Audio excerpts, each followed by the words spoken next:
Hello friends, welcome to my YouTube channel RRB math tricks पर स्वागत है। आज हम ग्रुप डी प्रैक्टिस सेट 4 को देखेंगे। इसमें पहला क्वेश्चन है, एक वर्ष पहले साकेत और तिलक की आयु का अनुपात 5:6 दे रखा है। 4 साल बाद इसका अनुपात 7:6 हो जाता है, तो साकेत का वर्तमान आयु क्या है। एक वर्ष पहले साकेत का और तिलक का आयु का अनुपात 5:6 है। तो एक साल पहले का दिया गया है 5:6 और 4 साल बाद का अनुपात दे रखा है 6:7। तो एक साल पहले और 4 साल बाद का गैप कितना हो जाएगा, 5 वर्ष हो जाएगा। तो हम 5x + 5/6x + 5 बराबर करेंगे 6/7।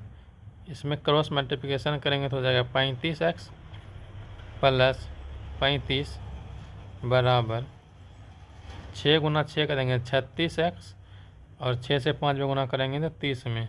वेरिएबल को एक साइड करेंगे और कांस्टेंट को एक साइड।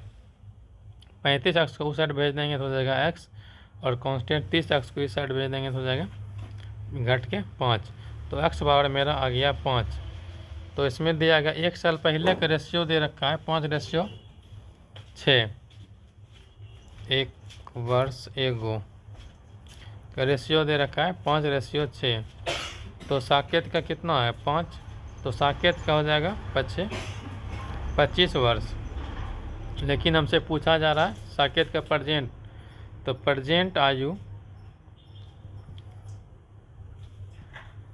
प्रेजेंट वर्ष हो जाएगा हमारा 25। एक साल पहले का है प्लस एक साल इसमें ऐड कर देंगे तो मेरा प्रेजेंट आ जाएगा, तो 26 वर्ष हो जाएगा, जो मेरा आंसर 3 नंबर में दे रखा है। आगे हम 2 नंबर क्वेश्चन को देखेंगे। दूसरा नंबर क्वेश्चन बोल रहा है, एक बल्लेबाज पिछली 5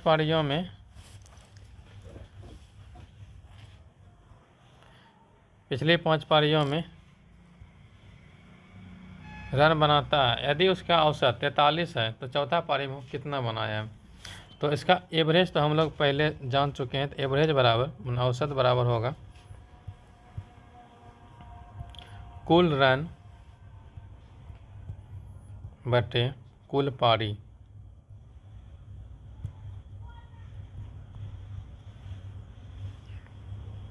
तो कुल रन को हम जोड़ देंगे तो कितना दे रखा है। पहला पारी में 92 रन + 53, इसमें जोड़ देंगे 35 + x जो हमको निकालना है और 27 और कितना पारी हो जाएगा 92 फर्स्ट पारी, सेकेंड पारी, थर्ड पारी, फोर्थ और 5, टोटल 5 पारी। और एवरेज दे रखा है हमको कितना 43। इसमें क्रॉस मल्टीप्लिकेशन करेंगे तो 43 × 5 तो हमारा हो जाएगा 215 और ऊपर वाला सभी को जोड़ेंगे तो हो जाएगा 207 प्लस का x। कांस्टेंट को एक साइड कर लेंगे तो x बराबर हो जाएगा 215 में 207 घटाएंगे तो मेरा 8 बचेगा और x बराबर 8 रन मेरा चौथा पारी में बनेगा। ऑप्शन नंबर बी में दे रखा है। आगे हम तीसरा नंबर सवाल को देखेंगे। मैं कहता है 5%, 4% और 14% का 3 क्रमिक छूट दे रखा है, तो उसका एकल छूट निकालना है। एकल छूट निकालने के लिए एक फॉर्मूला होता है a + b - a × b/100। इस फॉर्मूला पे हम लोग बनाएंगे। पहले 2 को निकालेंगे, फिर इस पर जो भी आएगा फिर उससे इसमें निकालेंगे। तो a + b मान लेते हैं 4 को a और 5 को b। तो अगर a + b पे बैठाते हैं तो 4 हो जाएगा a और हो जाएगा b हो जाएगा 5 - 4 × 5/100। अगर हम 5 से 100 को काट देंगे तो 20 बार में और 2 से काटेंगे तो 2 और 10। तो इधर हो जाएगा हमारा 9 - 2 से 10 में भाग देंगे तो 0.2 और 10 में 0.2 घटाएंगे तो 8.8% मेरा 2 का एकल छूट आ जाएगा। तो मेरा तीसरा 14 से भी इसी फार्मूला में बनाएंगे। तो इसमें आगे लिखेंगे 8.8%, सॉरी परसेंट नहीं लिखना इधर, प्लस 14 माइनस 8.8 गुना 14/100। दशमलव को उड़ा देंगे तो नीचे में हो जाएगा 100 और इस दोनों को जोड़ेंगे तो हो जाएगा 22.8 माइनस 88 को 14 से गुना करेंगे तो हमारा हो जाएगा 1232 को भाग देंगे 1000 बार में तो 22.8 को घटाना है तो हो जाएगा मेरा पॉइंट हटा देंगे तो 1.23। इसको हम एक लगभग मान सकते हैं तो 22 में इधर 8 दे रखा है तो लगभग 21% मान लेते हैं। 22 में अगर 1 घटाएंगे तो 21% लगभग मान लेते हैं। तो ऑप्शन नंबर मेरा 3 नंबर में दे रखा है। सवाल नंबर 4 को आगे देखेंगे। 4 नंबर में सवाल बोला एक वस्तु का अंकित मूल्य 400 है और उसे 10% का छूट मिला और 12% का 2 क्रमिक छूट मिला तो टोटल मेरा CP कितना हो मेरा SP कितना हो जाएगा, मतलब विक्रय मूल्य कितना हो जाएगा। तो विक्रय मूल्य निकालने के लिए ना SP बराबर अंकित मूल्य में 400 गुना, अगर कोई भी सामान 10% का छूट दे रखा है तो हम 90% में किने, मतलब 90/100 गुना और 12% का छूट दिया तो 12% का छूट दिया 100 पे तो कितना में दिया हमको 88 में दिया है तो 88/100। 2 शून्य 2 शून्य इसको काट देंगे और 1 शून्य से 1 शून्य ये काट जाएगा। 2 से काटेंगे, 2 से नहीं काटेंगे क्योंकि नीचे 0 रहेगा तो हमको आसानी होगा गुना करने में। इसमें गुना करेंगे 16, 9 में 4 से गुना कर देंगे 36 हो जाएगा और 88 में गुना करेंगे बटे 100। 36 मतलब 10 हो जाएगा यहाँ पे, 1 शून्य तो काट देंगे। 36 गुना 88 करेंगे 168 हो जाएगा और जो एक नीचे में 100 देखा है तो 100 से भाग देंगे तो मेरा 3016.8 रुपया मेरा टोटल विक्रय मूल्य हो जाएगा। ऑप्शन नंबर 3 वाले बोल रहा है 10 व्यक्ति 5 फीट गहरा कुआं 8 दिन में खोद देगा तो 10 दिन में 100 फीट खोदने में कितने व्यक्ति की आवश्यकता होगी। इसमें एक फॉर्मूला होता है M1 गुना D1 बटे वर्क 1 बराबर M2 गुना D2 बटे वर्क 2। तो मेरा कितना पहला दे रखा है 10 व्यक्ति तो 10 गुना 50 फीट गहरा कुआं तो काम मेरा कितना है 50 फीट का काम है तो 50 को नीचे रखेंगे। कितना दिन 8 दिन में 8 दिन होंगे बराबर M2 कितना दे रखा है ना M2 हमको निकालना है और D2 मतलब 10 दिन दे रखा है और मेरा काम 100 फीट है तो 100 नीचे दे देंगे। अब काटेंगे 50 से 100 2 बार में काट देंगे। 10 से 0 इधर कट जाएगा 10 से 10 और M2 बराबर कितना हो जाएगा क्रॉस गुना करेंगे M2 बराबर 16 मेरा मतलब 10 दिन में 100 फीट गहरा कुआं खोदने के लिए 16 व्यक्तियों की आवश्यकता पड़ेगी, 16 मैन की आवश्यकता पड़ेगी जो ऑप्शन नंबर 1 में दे रखा है। आगे क्वेश्चन नंबर 6 को देखेंगे। 6 नंबर क्वेश्चन में कह रहा है, ये टाइम एंड वर्क का क्वेश्चन है। A, B और C किसी कार्य को 20 दिन में, 24 दिन में और 30 दिन में करते हैं। कहना है A अगर करेगा तो 20 दिन समय लेगा, B करेगा तो 24 दिन समय लेगा और C करेगा तो 30 दिन समय लेगा। तो ये बोल रहा है यदि वे एक साथ कार्य करते हैं तो उन्हें कितना समय लगेगा, मतलब तीनों को एक साथ काम कराने में कितने दिन में काम पूरा हो जाएगा। तो हम लोग इसको बनाते हैं। A कितना दिन में कर रहा है 20 दिन में कर रहा है, B 24 दिन में काम करेगा और C हमारा 30 दिन में काम करेगा। तो तीनों का हम लोग एलसीएम ले लेंगे। तीनों का एलसीएम मतलब 20, 24 और 30 का एलसीएम हो जाएगा 120। तो इसका फिर कैपेसिटी हम लिखेंगे, मतलब क्षमता। 20 से अगर 120 में भाग देंगे तो 6 बार में कटेगा, जो कि 6 एक का कैपेसिटी आ जाता है। 24 से 120 में भाग देंगे तो 5 आ जाएगा, और 30 से 120 में भाग देंगे तो 4 हो जाएगा। मतलब ए का कैपेसिटी एक दिन में 6 काम करने का है, और बी का कैपेसिटी 5 है, और सी का 4 है। तो क्वेश्चन में बोला तीनों को एक साथ काम करवाना है, तो बी एक दिन में करेगा ए 6 और बी 5 और सी 4।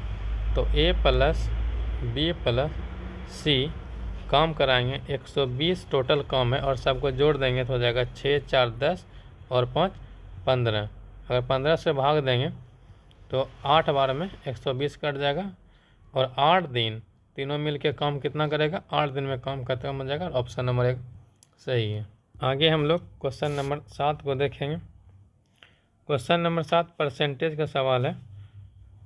बोल रहा है यदि 200 का 18% एक्स है तो एक्स का वैल्यू करना है। ये तो इजी सवाल है। तो 200 का 18%, 18 और नीचे में परसेंट का मतलब 100, तो 2 शून्य कट जाएगा, और 2 से 18 में गुना कर देंगे तो कितना हो जाएगा 36। That is call answer option number 1। आगे हम लोग 8 नंबर क्वेश्चन को देखेंगे।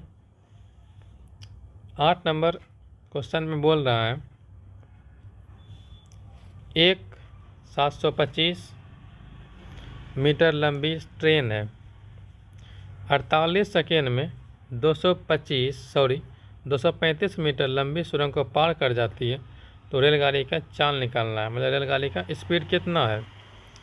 तो हम लोग जानते हैं स्पीड बराबर मतलब एस बराबर डी बटे टी, मतलब डी हम लोग डिस्टेंस से डिनोट करते हैं, और टी को समय से डिनोट करते हैं। तो हमको क्या निकालना है, स्पीड निकालना है। तो एस बराबर हो जाएगा डी कितना हो जाएगा, मतलब 720 ट्रेन की लंबाई है और 235 सुरंग की लंबाई, तो दोनों को ऐड कर देंगे, तो हमारा हो जाएगा 725 में 235 से जगह 0, 6, 960 मेरा टोटल डिस्टेंस हो गया, और समय हो गया कितना 48 सेकेंड। तो 48 सेकेंड से भाग देंगे तो मेरा कितना 20 बार में कट जाएगा, लेकिन 20 मीटर पर सेकेंड मेरा आंसर आया स्पीड, लेकिन मेरा पूछ रहा है क्या किलोमीटर प्रति घंटा में। किलोमीटर प्रति घंटा में बदलने के लिए हम लोग 18/5 से भाग दे देते हैं, तो 5 से 20 जाएगा 4 बार में, और 18 गुना 4 बराबर 72 किलोमीटर प्रति घंटा रेलगाड़ी की स्पीड हो जाएगी। ऑप्शन नंबर बी सही आंसर। आगे हम लोग 9 नंबर क्वेश्चन को देखेंगे। 9 नंबर क्वेश्चन में बोल रहा है कोई व्यक्ति 2800 में एक मेज खरीदता है, ठीक है, और उसे 30% हानि पे बेचा है, तो मेज का विक्रय मूल्य कितना होगा। तो अगर हानि पे बेचा है तो विक्रय मूल्य निकालने के लिए, मतलब विक्रय मूल्य निकालने के लिए इंग्लिश में बोलते हैं हम लोग SP बराबर 2800 रुपया मेरा क्रय मूल्य रहा है। अगर 30% का हानि हो गया तो हम लोग कितना में बेचें, 70% में बेचें, मतलब 70/100 में बेचे हैं, तो 2 शून्य खत्म हो जाएगा। 28 गुना 70 से हम कर देंगे तो मेरा आंसर हो जाएगा 28 गुना 7 करेंगे तो 7 × 8 = 56 हो जाएगा, और 7 दूनी 14, 14 × 5 = 19, और 0 अपना जगह पे, इतना रुपया मेरा विक्रय मूल्य हो जाएगा, जो ऑप्शन नंबर बी में है। अब क्वेश्चन नंबर 10 को देखेंगे। क्वेश्चन नंबर 10 में बोल रहा है साधारण ब्याज की वार्षिक दर से कोई धनराशि 10 वर्ष में दोगुनी हो गई है। तो अगर दोगुनी हो गई है 10 वर्ष में, तो हम लोग ऐसा बराबर फॉर्मूला जानते हैं, मूलधन गुना रेट गुना समय बटे 100। तो क्या बोल रहा है कोई धनराशि 10 वर्ष में दोगुनी हो जाएगी, मतलब मिश्र धन हो गया दोगुनी। तो हम मान लेते हैं अगर P मेरा 100 रहा होगा तो ए कितना रहा हो गया 200। तो हम ये मतलब मिश्रधन को कहते हैं। पी अगर 100 है, रेट हमको निकालना है, समय 10 वर्ष और 100 से भाग दे देंगे, लेकिन मेरा एस आई 100 हो जाएगा। कैसे कि मिश्रधन में अगर मूलधन को घटा देंगे तो मेरा एस आई आ जाएगा, जो एस आई 100 है। 100 से 100 खत्म हो जाएगा और 1 शून्य से 1 शून्य, क्रॉस मल्टीप्लिकेशन करेंगे तो आर बराबर 10% हो जाएगा। ऑप्शन नंबर 4 सही आंसर। आगे हम लोग 11 नंबर क्वेश्चन देखेंगे। 11 नंबर क्वेश्चन में बोल रहा है यदि x बराबर 3 तो x plus 7x x plus 5 और x प्लस 6 दे रखा है, तो चतुर्थ अनुपात पूछ रहा है। तो x का वैल्यू पहले हम लोग सबको रख के पहले नंबर निकाल लेते हैं। तो पहला नंबर में है x बराबर रख देंगे, x बराबर 3 हो जाएगा। 3 प्लस 7x है तो कितना हो जाएगा मेरा 21 हो जाएगा। तो टोटल नंबर मेरा कितना हो जाएगा, टोटल नंबर मेरा 24 हो जाएगा। पहला नंबर हो गया 24 प्लस x प्लस 5 है दूसरा नंबर, तो x का 3 मान दे रखा है और 5 हो गया, तो x प्लस 5 हो जाएगा कितना 8। दूसरा नंबर मेरा कितना दे रखा है 8 दे रखा है, कोमा हो जाएगा 8।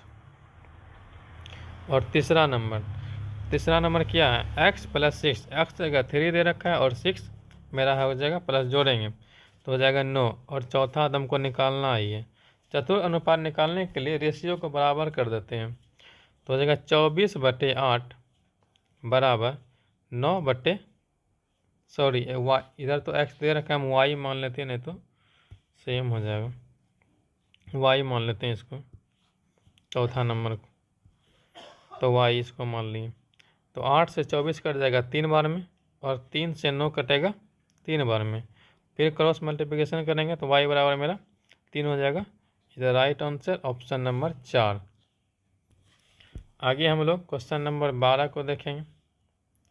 क्वेश्चन नंबर 12 में बोल रहा है दो संख्याओं का योग 20 है और उनका अंतर 16 है, तो बड़ी संख्या और छोटी संख्या का अनुपात निकालना है। तो हम मान लेते हैं पहली संख्या x और दूसरी संख्या y। x प्लस y मेरा 20 है और x माइनस y 16 है। x का वैल्यू निकालने के लिए y को हमको काटाना पड़ेगा, तो प्लस माइनस कट जाएगा, y कट गया, तो 2x बराबर इस दोनों को जोड़ देंगे तो मेरा 36 और x बराबर हो जाएगा 2 से भाग देंगे तो 18।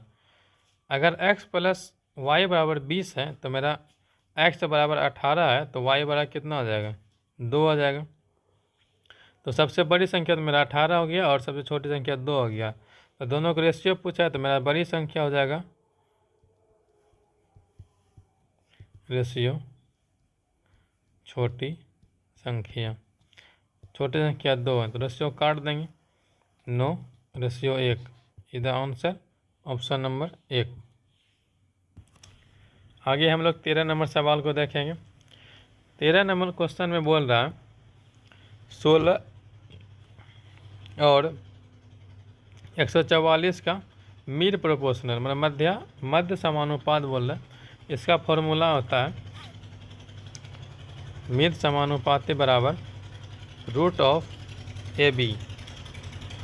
तो रूट अपने जगह पे है, ए 16 दे रखा है और बी 144। 16 का रूट हो जाएगा 4 और 144 को हो जाएगा 12 और दोनों को गुना कर देंगे तो हो जाएगा 48। Option number 3 right answer. आगे हम लोग क्वेश्चन नंबर 14 को देखेंगे।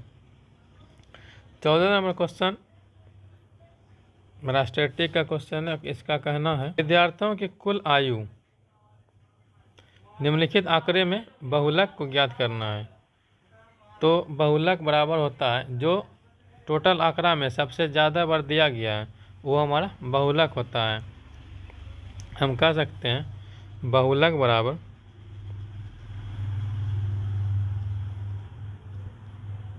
Maximum number of term number of terms. हम कह सकते हैं मतलब जो आंकड़ा में सबसे ज़्यादा बढ़ रहा है वही हमारा बहुलक हो जाएगा। तो हम एक एक करके सबको गिनेंगे। 16 देखते हैं हम कितने बार दिया गया है। 16 1 2 और 3 और कहीं में मतलब 16 को 3 बार दिया गया है। और 17 फिर देख लेते हैं 1 2 3 4। 17 मेरा 4 बार है। और कौन नंबर है 11 देख लेते हैं। 11 मेरा 1 बार है। और ऑप्शन नंबर 15 देख लेते हैं। 15 1 2 और कहीं न है। तो मेरा क्या है 17 मेरा सबसे ज़्यादा बार आया तो मेरा 17 बहुलक इधर सही आंसर हो जाएगा। आगे हम लोग क्वेश्चन नंबर 15 को देखेंगे जो हमारा आज का लास्ट क्वेश्चन है। 15 नंबर क्वेश्चन में दे रखा है दो संख्या का अनुपात 3 और 5 है। इन दोनों संख्या का डिफरेंस मतलब अंतर 34 है। तो इसमें से छोटी संख्या कौन है। हालांकि हम ऑप्शन से भी इसको मार सकते हैं। ऑप्शन में छोटी संख्या कौन है मेरा अनुपात में मेरा 3 है। तो 3 से कौन कौन ऑप्शन हो, या तो 21 होगा या तो 51 होगा।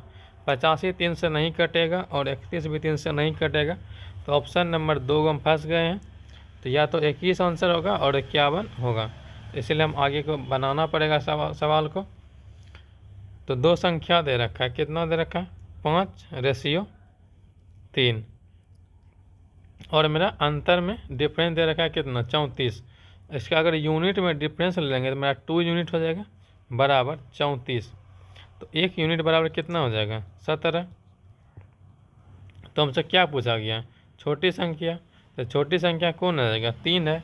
तो छोटी संख्या 3 है तो 3 में 17 से गुना कर देंगे तो मेरा कितना हो जाएगा 51 हो जाएगा। इधर राइट आंसर ऑप्शन नंबर 4 21 नहीं होगा। लास्ट तक मेरे वीडियो में बने रहने के लिए धन्यवाद। जय हिंद जय भारत। धन्यवाद।